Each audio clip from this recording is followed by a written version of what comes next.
तो आज का जो हमारा शेयर रहने वाला है वो है लेटेंट व्यू एनालिटिक्स लिमिटेड। अब शेयर में यहाँ पे 8% का गिरावट देखने को मिल गया फ्राइडे को। 5 दिन की बात करें तो 4.76%, 6 महीने की बात कर लें, सॉरी 1 महीने की बात करें तो 2.20% का ठीक मतलब रिटर्न्स है। वही 6 महीने की बात करें तो 8% का रिटर्न है। शेयर भागा तो है यहाँ पे, उसके बाद फिर हमें करेक्शन देखने को मिल रहा है। वही 1 साल की बात कर लें तो यहाँ पे 12% का नेगेटिव रिटर्न बना के दिया कंपनी ने। ओके ना, इसका जो ऑल टाइम है कंपनी का वो है 520 रुपीज़ के अराउंड, और शेयर अभी 434 के अराउंड ट्रेड कर रहा है। 5 साल की बात कर लें तो 37% नेगेटिव रिटर्न्स। और वही अगर हम इसके कुछ फंडामेंटल्स देख लें जिससे को देखो अब जो गिरावट देखने को मिला ये है रिजल्ट्स के कारण ना। क्या रिजल्ट्स इतने पुअर थे जिसके कारण गिरावट 8% गिर गया शेयर, और हमें इसके लिए आगे के लिए क्या करना चाहिए मैं वो भी बताऊंगा। तो प्लीज़ वीडियो में अंत तक बने रहो, चीज़ों को समझो and then decide. Okay now यहाँ पे कुछ फंडामेंटल्स देखे कंपनी के। डायरेक्ट पहले तो रिजल्ट्स देख लेते हैं। Let's directly check out the results की कंपनी के इस बार के रिजल्ट्स कैसे हैं जो इतनी बड़ी गिरावट देखने को मिल गई।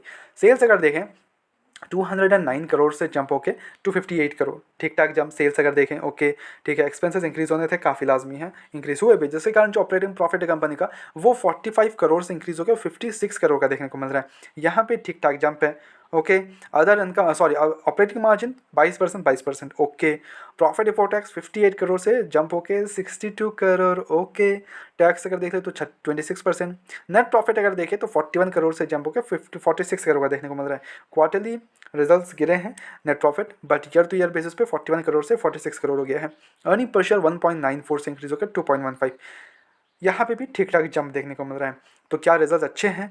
आई वुड से कि it's mediocre kind of result. See मैं ऐसा नहीं बोल रहा हूँ कि कंपनी प्रॉफिटेबल नहीं है, कंपनी बेहतरीन प्रॉफिटेबल है, बट क्या ये प्रॉफिट्स इंक्रीज हो रहे हैं? नहीं हो रहे हैं।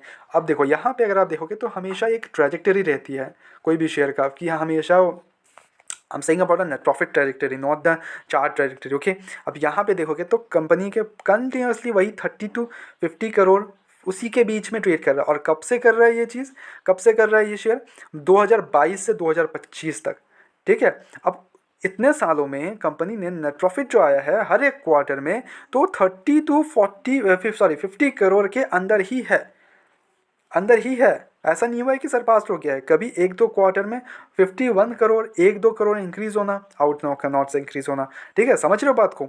तो क्या इसको हम लॉन्ग टर्म पर्सपेक्टिव से देख सकते हैं?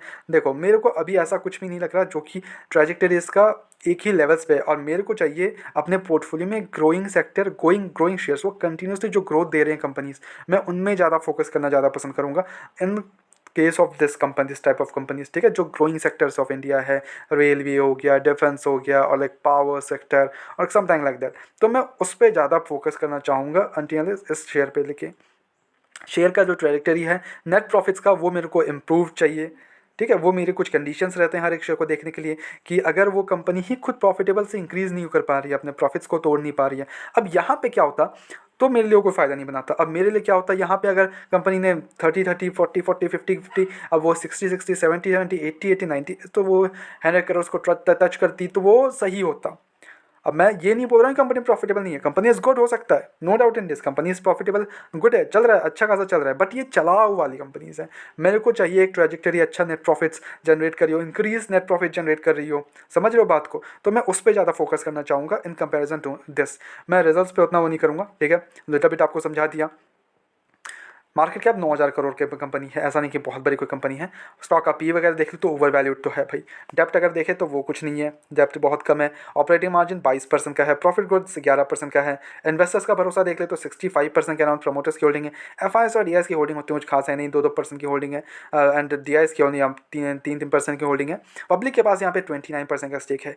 एंड नाउ 28% से 29% हो गया, पहले 27% था, देन 28 हुआ, देन 20 हुआ। अब मेरे को ये जानना है कि आप अगर जो भी मेरे वीडियोस देख रहे हैं, आप अगर इन्वेस्टेड हो शेयर में, तो आप किस रीज़न से कंपनी में इन्वेस्ट किए हों वो कमेंट में कर देना प्लीज़ मेरे को, because even I want to know कि आप कौन सा फील्ड देख के इन्वेस्ट कर रहे हो। ठीक है, देखो कंपनी के चार्ट्स पे अगर देखोगे तो ठीक है, अच्छा खासा मूवमेंट्स दिए हैं, नो डाउट इन दिस, बढ़िया प्रॉफिटेबल कंपनी है, चल रही है, बस चलाओ नहीं होना चाहिए मेरे को। कंपनीज होनी चाहिए अच्छा लेवल्स पे मिले, अच्छा ट्रेजेक्टरी हो, प्रॉफिट्स का ट्रेजेक्टरी अच्छा हो, लाइक अप ही रहे। अब ये कंपनी का जो ट्रेजेक्टरी है वो एक लाइन पे अटका हुआ है, 30 करोड़ से 50 करोड़, दैट्स इट। अब वहाँ से कुछ सरपास करने के लिए they have to do something else. ठीक है, वो एक अलग इनका कॉन्सेप्शन होना चाहिए, तब जाके कंपनी को एक बढ़िया वहाँ से जंप्स देखने को मिल सकते हैं। 50 करोड़ से इंक्रीज होकर 60 करोड़, 80 करोड़, 100 करोड़ प्रॉफिट है, तब जाके इनका मेरे को ठीक लगेगा उस टाइम पे। ठीक है नाउ, या ऑब्वियसली नो डाउट कंपनी अच्छा प्रॉफिट अच्छा कर सकती है, इस पर कोई डाउट नहीं। ठीक है नाउ, मेरी तरफ से इसमें कोई बाइंस रिकमेंडेशन बिल्कुल भी नहीं है। इट्स टोटली माई थॉट्स, मैं कंपनी को कैसे देखता हूँ, दैट्स टोटली अपॉन माइंड। आप अपना हिसाब से कंपनी को कैसे देखते हो वो प्लीज़ कमेंट कर देना, because even I want to see कि आप किस क्या फैक्टर देख के कंपनी पे इन्वेस्ट करने जा रहे हो। ठीक है नाउ, मेरी तरफ से कोई भी बाइंस रिकमेंडेशन बिल्कुल भी नहीं, ओनली सजेशन है। तो please take it as a suggestion, अपने एजुकेशन पर्पज के तौर पर लो वीडियो को, go ahead and do your own research as well and then make the investments. Blindly किसी पर विश्वास करके इन्वेस्टमेंट्स ना करें। ऐसे रेगुलर अपडेट्स के लिए चैनल को सब्सक्राइब करो, वीडियो को लाइक करो। मिलते हैं नेक्स्ट वीडियोस में।